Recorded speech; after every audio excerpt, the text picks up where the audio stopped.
बात के निर्मल चौधरी जोरदार कपिल स्वागत।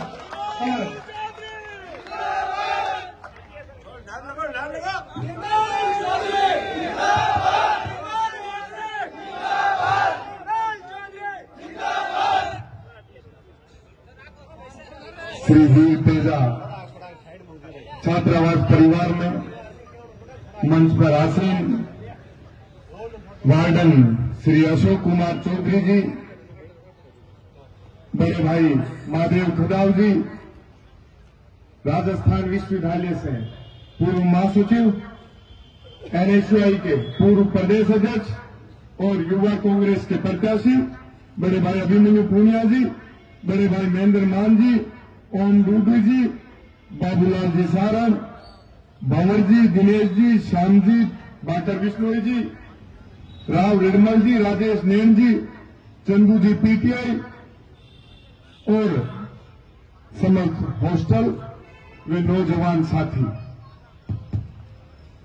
साथियों, ये वीर तेजा छात्रावास एक मां का रूप है जो सैकड़ों और हजारों छात्रों को गोद लेते हैं और इन हॉस्टल से अपना उज्जवल भविष्य बना के देश और प्रदेश की एन बड़े ओहदों पे जाते हैं। वो बेटे इस देश का नाम रोशन करते हैं, अपने जिले का नाम रोशन करते हैं, गांव ढाणी प्रदेश का नाम रोशन करते हैं। छात्रावास एक ऐसा संस्थान होता है, एक ऐसा परिवार होता है जिसके अंदर रहने वाले हजारों विद्यार्थियों का एक परिवार होता है, साथियों का एकजुट एक ताकत होती है। जहां भी जाओगे, जिस भी जगह जाओगे, सोचो कई सालों का ये परिवार बसा रहा है, कई सालों का जो एक मजबूत ताकत के रूप में उभर के एक आशीर्वाद के रूप में मिलता है। मैं चुनाव लड़ने से 5-6 महीने पहले एक कार्यक्रम में गया था, तो आदरणीय आपके वार्डन साहब, इस हॉस्टल के संरक्षक आदरणीय अशोक चौधरी जी का मुझे आशीर्वाद मिला था।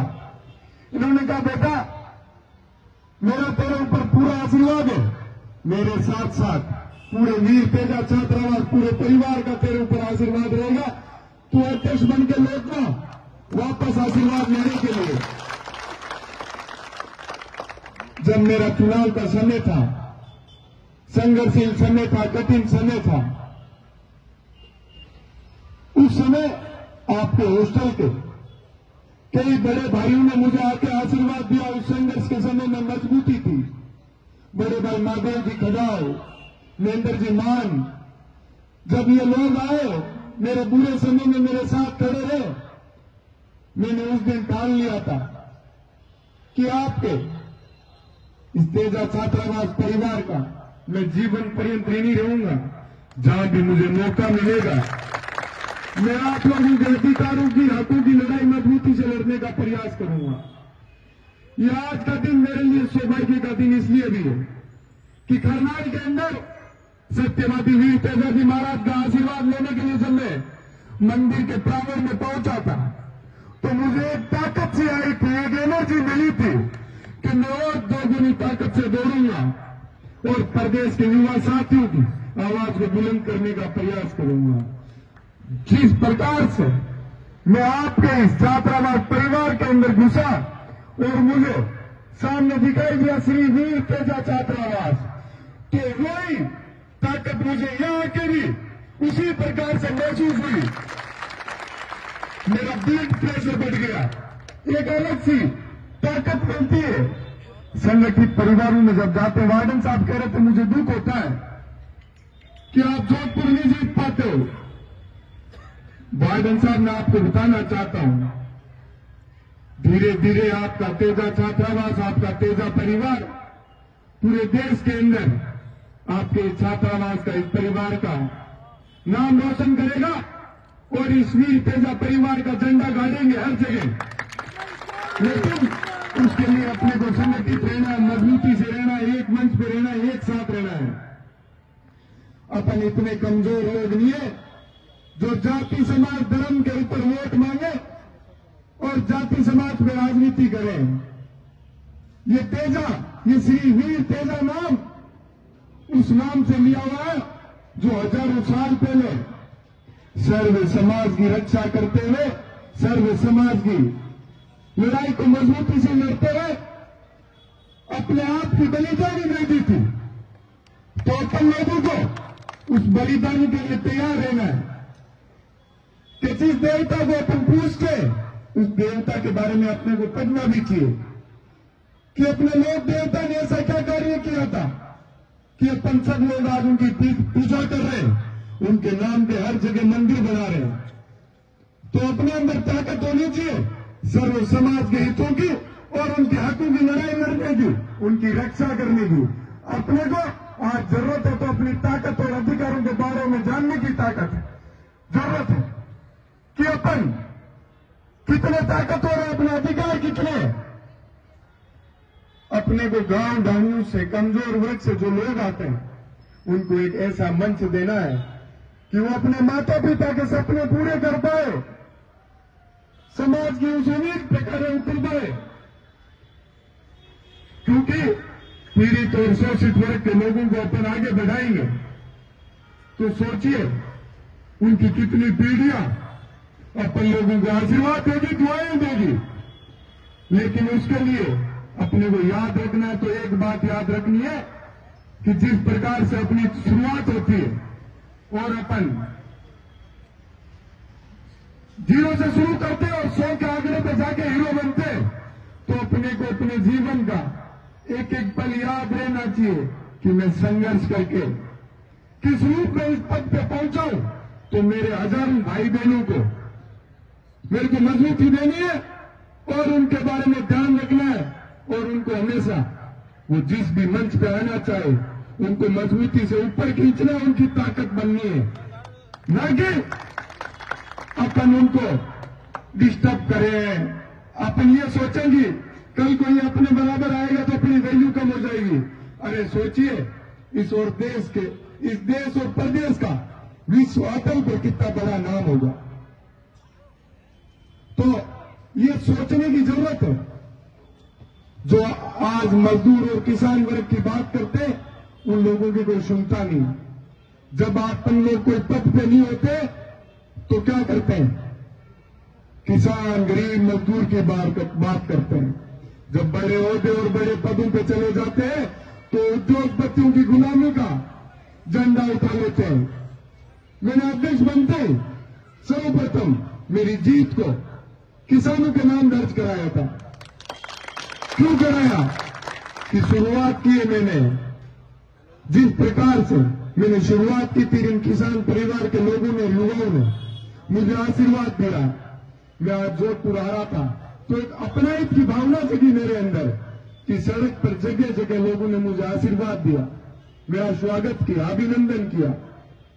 मैं उस शक्ति को बारंबार वंदन करता हूं, प्रणाम करता हूं कि मैं आज आपकी इस अपनाइत को कभी जीवन में भूलूंगा नहीं, हमेशा याद रखूंगा, ऋणी रहूंगा।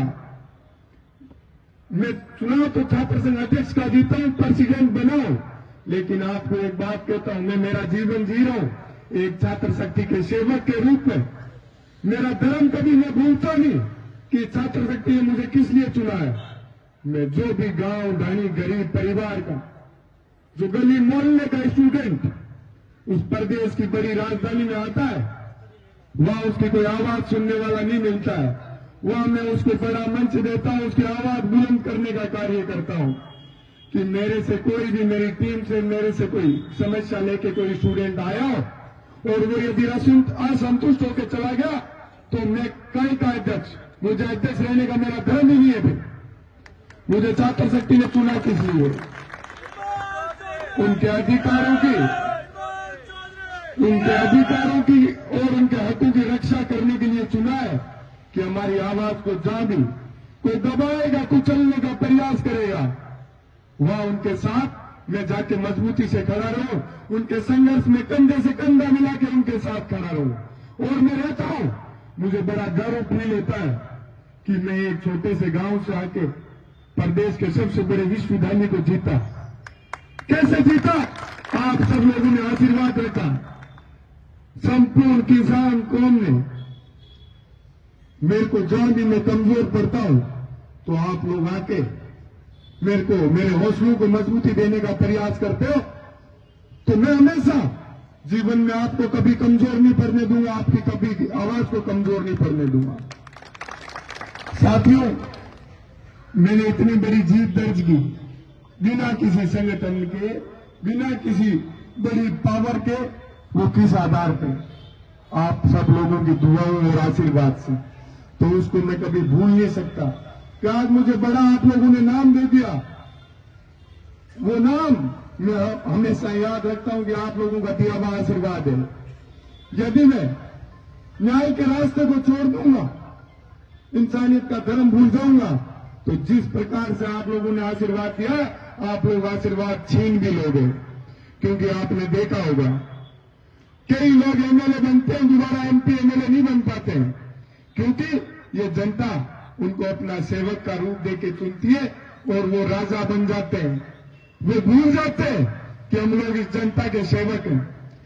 मैं जब चूरू, जयपुर से चूरू को छात्र संघ कन्या महाविद्यालय का उद्घाटन करने के लिए गया, वहां से लेकर आपकी जोधपुर की धरती सूर्यनगरी तक में पहुंचा, तो युवाओं ने, अभी प्रदेश में एक चुनाव चल रहे युवा कांग्रेस के, तो युवा शक्ति मेरे से एक बात कह रही थी कि राजस्थान के सब युवाओं के लाड़ में एनएसयूआई के पूर्व प्रदेश अध्यक्ष, जो कि उस पद पे रहते हुए हमेशा, चाहे आप उठा के देख लेना, चाहे प्रदेश महासचिव हो, प्रदेश सचिव हो, आपके गांव ढाणी गली मोहल्ले से पिछले कई सालों में नहीं बने होंगे उतने भाई अभिमन्यु जी के कार्यकाल के अंदर इन्होंने बनाए कि मैं गांव ढाणी से जो लोग आते हैं उनको एक मंच दूंगा। क्योंकि मैं भी एक किसान परिवार से आया था और इस छात्र शक्ति ने मुझे एक मंच उपलब्ध कराया था। तो मुझे कह रहे थे कि अध्यक्ष जी, इनको मदद करनी है अपन सब लोगों को। तो मेरे को बड़ी खुशी हो रही थी, क्योंकि चुनाव के अंदर इन्होंने मेरी मजबूती से मदद की थी। मैंने कहा मैं तो वैसे भी हमेशा एहसान को याद रखता हूं, भरोसे को जिंदा रखता हूं, तो मैं तो मजबूती से इनके साथ हमेशा खड़ा रहूंगा। तो लागनू से विधायक मुकेश जी भाकर, उनके पास में रुका था, तो उनसे कह रहा था युवा शक्ति ये बात कह रही है। तो उन्होंने एक बात कही थी कि निर्मल जो इनके लिए मजबूती से इनकी आवाज को बुलंद करेगा, इनके साथ हमेशा जो खड़ा रहेगा, उसको ये युवा शक्ति कभी भूल नहीं सकती। किसी के बनाने से कोई नहीं बनता है। ये जनता बहुत समझदार है, हमेशा याद रखती है कि कौन पद पे आने के बाद उसकी गरिमा, पद की गरिमा को बनाए रखता है और युवा शक्ति को हमेशा मजबूती के रास्ते पे लेके जाता है। तो मैं तो कहता हूं कि ये युवा शक्ति बड़ी जागृत है। ये किसी के कहने पे और देखाने से वोट नहीं देती है, ये बड़ा सोच समझ के किसी व्यक्ति को मंच उपलब्ध कराती है। तो ये बड़ा उदाहरण बनेगा। इस प्रकार के लोग यदि बड़े मंच उठाएंगे तो ये एक बड़ा उदाहरण राजस्थान के अंदर आएगा। आज देखिए आप लोग राजनीति के अंदर बड़े मंचों पे ज्यादातर कौन लोग बैठे हैं? जो आम परिवार से निकल के राजनीति के अंदर शुरुआत की थी। पहले जो रानी की कोख से पैदा होता था वही राजा बनता था। अब जनता जिसको आशीर्वाद देती है, उसको अधिकार देती है, वो एमपी और एमएलए बनके आप लोगों की सेवा में हाजिर रहते हैं। तो युवा शक्ति से मैं गुजारिश करना चाहूंगा कि अपन लोगों को बड़ा सोच समझ के ये राजनीतिक मंच लोगों को देना चाहिए। नहीं तो अपन अपने साथ जो हल्का फुल्का हर जगह कई जगह अन्याय होता है, उसका सामना जीवन में नहीं करना पड़े। जब अपन अपनी भावनाओं को समझने वाले व्यक्तियों को आगे लाएंगे, अपनी आवाज को मजबूती देने वाले लोगों को मंच पे लाएंगे, तो ये तय बात है कि अपन लोग कभी कहीं कमजोर नहीं पड़ेंगे। तो साथियों, इसी के साथ मैं अपनी वाणी को विराम दूंगा और जो आपने इतना प्यार प्रेम आशीर्वाद दिया उसका मैं हमेशा ऋणी रहूंगा। बोलिए वीर प्रजाजी महाराज की। वीर तेजा छात्रावास, वीर तेजा छात्रावास, किसान कौन, मजदूर कौन, इस प्रदेश और देश के अंदर सबसे ज्यादा मेहनत करने वाले जवान, किसान और मजदूर लोग हैं। उनको हमेशा अपने को याद रखना है और उनकी मान सम्मान की लड़ाई अपने को हमेशा मजबूती से लड़नी है। बहुत बहुत धन्यवाद आप सभी का। मैं बड़े भाई महादेव कदाल जी का और धन्यवाद करूंगा कि आपने मेरे को संघर्ष के समय भी खूब प्यार दिया और जब मैं अध्यक्ष बन गया उसके बाद भी खूब आशीर्वाद और प्यार दे रहे हो। इसी के साथ आप सभी का बहुत बहुत धन्यवाद। जय हिंद, जय भारत। धन्यवाद। 5 मिनट बैठे रहे, थोड़ा सा कार्यक्रम हो रहा है।